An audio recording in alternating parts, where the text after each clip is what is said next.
Sometimes the medicines we trust the most begin to feel distant. If you're wondering why Hapé isn't working for you the way it once did, you're not alone. In this video, I explore the deeper spiritual reasons behind this shift, the hidden gifts it may be offering you, and how you can reconnect with the spirit of Hapé in a new, more powerful way. Trust your journey, trust the medicine, and trust yourself.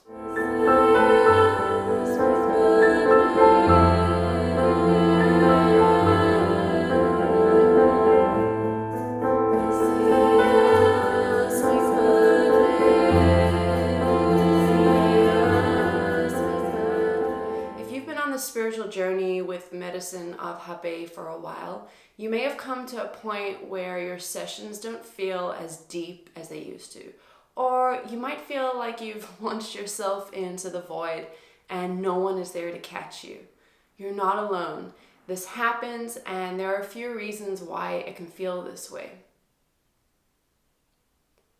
One reason Hapé may not feel as potent anymore is simple: overuse. When we reach for the medicine too often, especially without intention or space to integrate, it can lose its sharpness. Not because the medicine is any less powerful, but because we may not be fully present with it anymore. We're showing up on autopilot, and sacred tools rarely respond to that kind of energy. When we reach for the medicine tools, often it can start to feel like we're not getting the same response. The medicine, like any sacred tool, requires respect and balance. If we rely on it too much, we may be missing the point of its true power, which is not just about the experience it gives us, but the space that it creates for us to grow and learn on our own. Reaching for the medicine too often, without the pause to integrate or honor the space in between, may lead to our sessions not feeling as deep. When we use it out of habit instead of intention, the relationship can start to feel flat. It's not that the medicine isn't working, it's that we may not be showing up in the same way that we did in the beginning. If you've been using Hapé regularly, you might notice that at some point it no longer feels like it's pulling you into the same deep places. It might be that your soul is being called to integrate what you've already learned, and your healing journey is moving into a new phase. The best thing that you can do if you have been sitting with it too often and your sessions are feeling flat is to take a short break. Give yourself a few days, a week, or even a few weeks away from Hapé, so that when you return to your practice, your sessions will feel reignited. And paired with overuse is something a little more subtle, but it's just as impactful: expectation. When we first begin working with Hapé, it often meets us with intensity, deep release, emotional clearing, sometimes even visionary experiences. It's natural to crave that, but if we start chasing those peak moments, we risk missing what's here now. The medicine meets us where we are.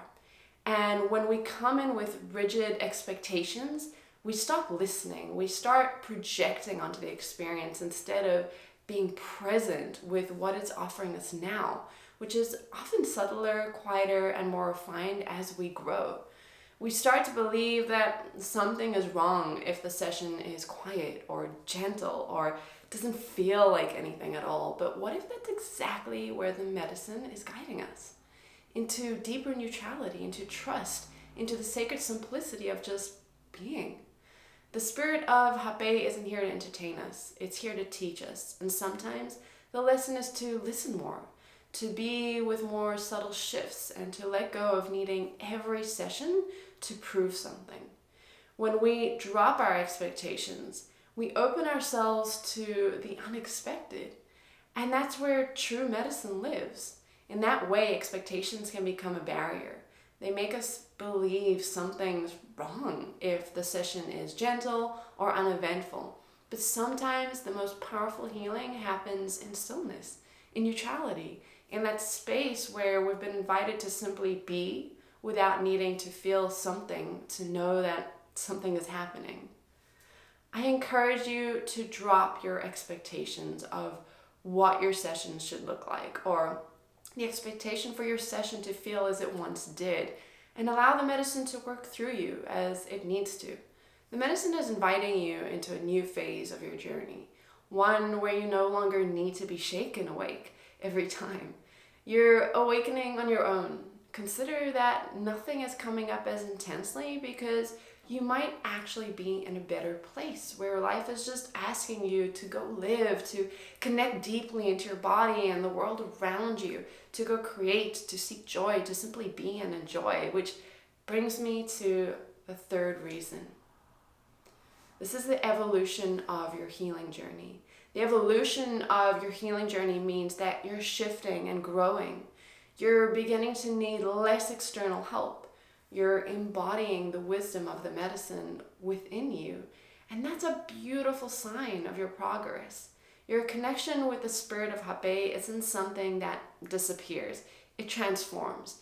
When we begin to trust the medicine less for its immediate effects and more for the long-term healing it facilitates, we start to embody it in a different way. The medicine becomes a part of us, and we find that we're living in its energy daily, not just in the moments that we take it. This is part of our journey as spiritual beings, moving from dependency to sovereignty. The heart and the soul of Hapé brings us into deeper resonance with our higher selves and the quiet presence of our spirit guides. Even when we can't feel them directly, they're still there, guiding us, supporting us, holding space. The wisdom we receive through this medicine doesn't just arrive in ceremony. It lives within us, and it stays with us as long after the moment has passed. But guidance isn't always dramatic. Often, it's subtle. A quiet knowing in your gut, a sensation of warmth in your chest, the spark of joy when something aligns, or discomfort when something doesn't.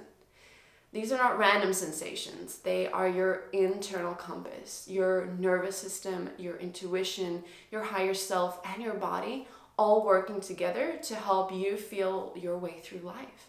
Hapé helps us reattune to this inner language. It clears the noise so we can better hear the messages already flowing through us.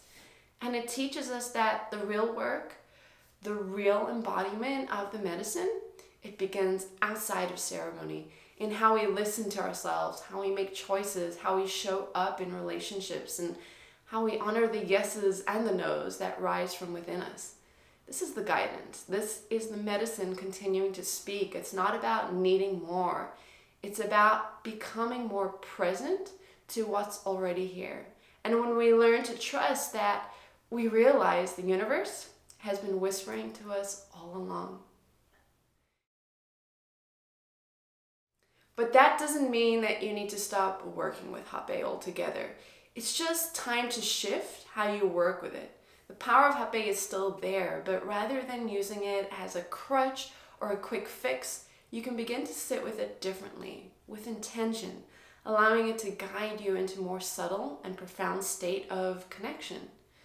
So my story is that a few years into me working with Hapé, teaching group workshops, holding space for ayahuasca ceremonies, and virtual one-on-one sessions, the spirit and the depth of my personal sessions just felt like they had disappeared.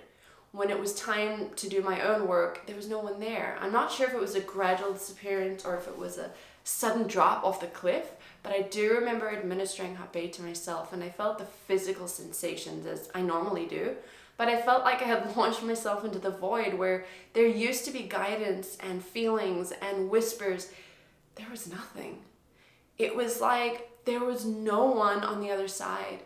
My spirit guides had just vanished. My higher self was in hiding. And it was just me, sitting with myself, speaking into the void where I could only hear an echo of my own voice. I would try again the next day, and the next, and the next. And I'd take a week off and return, and again I'd be met by nothingness. I understood that my relationship with Hapé had changed, and that I was no longer in a place of struggle, not like before. Hapé was teaching me how to trust my inner compass, my inner guidance system, and to continue moving on this path knowing that I was in fact the medicine and that I was always connected. Because of this, and because of years and years of working with Hapé in ayahuasca ceremonies and outside of them, My sinuses were also tired, and I was looking for a new way to connect with Hapé.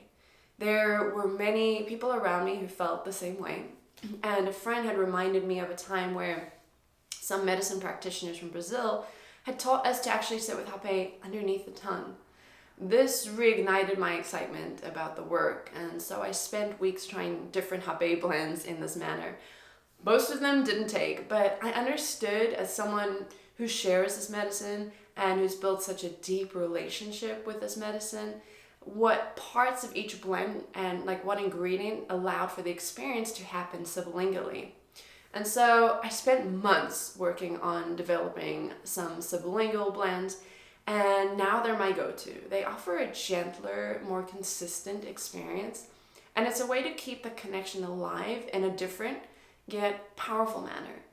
By using sublingual Hapé, you're able to form a different kind of relationship with the medicine. One that is slower and more subtle, allowing you to sit with your own awareness and integration. It's a beautiful tool for continuing to nurture a connection with the spirit of Hapé without relying on the intense dramatic experiences. You can find these on my website if you're interested. As we deepen our relationship with Hapé, something becomes clear. It's not just about taking the medicine. It's about how we sit with it. The energy we bring into the space, the presence we offer, the way we listen. There's an art to this, a way of honoring the medicine, not just as a tool, but as a teacher. And when we learn to approach it with true reverence, when we learn how to breathe with it, pause with it, listen through it, everything changes. The depth returns, the connection strengthens, and we begin to experience Hapé not just as a practice, but as a path. That's exactly why I created my online Hapé course. It's designed to help you slow down, reconnect, and approach this medicine from a place of grounded devotion, so that every session becomes an opportunity to deepen, to listen, and to integrate. If you've never learned about the history of this medicine, the different nuances, forming an intention, learning about the different blows, the set and the setting, I invite you to learn with me, as this workshop has deepened the work of so many people who thought that they knew how to work with this medicine. It's a workshop that I taught at medicine retreats for many years and virtual one-on-ones until I decided to make it into an online course. So if you're feeling called to deepen your relationship with Hapé in this way, I invite you to explore my full Hapé course, where we dive deeper into how to evolve with the medicine, release old patterns, and fully embody its energy, but most importantly, to understand the medicine and the proper way to sit with Hapé with integrity and with reverence. So if you feel called to deepen your practice and learn a more intentional, embodied way to sit with Hapé, I'd love to invite you into the course. You can find the link below. So remember, this medicine is always with you, and the deepest healing often happens when we allow ourselves to be fully present without expectations. Trust the process, trust yourself, and trust that Spirit is always guiding you. Your practice is to learn how Spirit speaks, not in words, but in sensations, intuition, and quiet inner knowing. So thank you for spending time with me today. I hope that this has brought you some guidance, some clarity. And if it has, please feel free to drop a line below, and I'll see you in my next video. Aho.